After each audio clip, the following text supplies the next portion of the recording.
Hello mga kalakbayero. In this video, pupunta tayo sa Sitio Baag para subukan ang Mobil 1 Racing Oil. Almost 290 kilometers kasama ang pabalik ang ating lalakbayin. Pero bago yon, kwento ko muna sa inyo ang aking journey with Mobil Lubricants.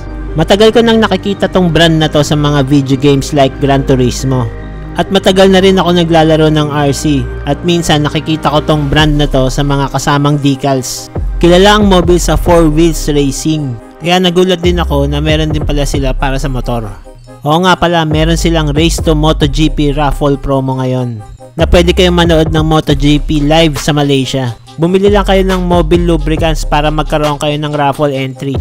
At isang araw nga, nag-message sa akin si Sir Mar ng McCoupler Incorporated na siyang distributor ng Mobil product sa Pilipinas. Hindi na ako nagdalawang isip pa na maging isa sa mga ambassadors ng Mobil Lubricants. Syempre, global brand yan.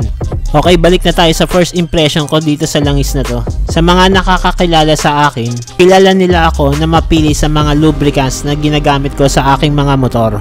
Syempre, API SN at JASO MA2 lang dapat. At dahil advanced full synthetic ang Mobil 1 Racing Oil, naramdaman ko agad ang smoothness ng makina. Instant power din sa bawat piga ng throttle.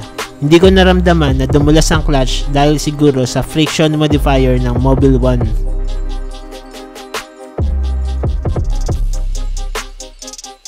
Okay rin yung performance sa uphill climb. Hindi ko naramdaman na nag-stutter yung makina. Smooth na smooth pa rin hanggang makarating kami sa taas. At syempre, smooth rin kahit low RPM lang. Precise din ang power niya sa low traction conditions. Overall, highly recommended tong langis na to. Kayang-kaya nito kahit for daily use or for racing. Makasisigurado rin tayo na mapoproteksyonan nito ang makina ng ating mga motor. Yun lang mga kalakbayero. Ride safe. Peace!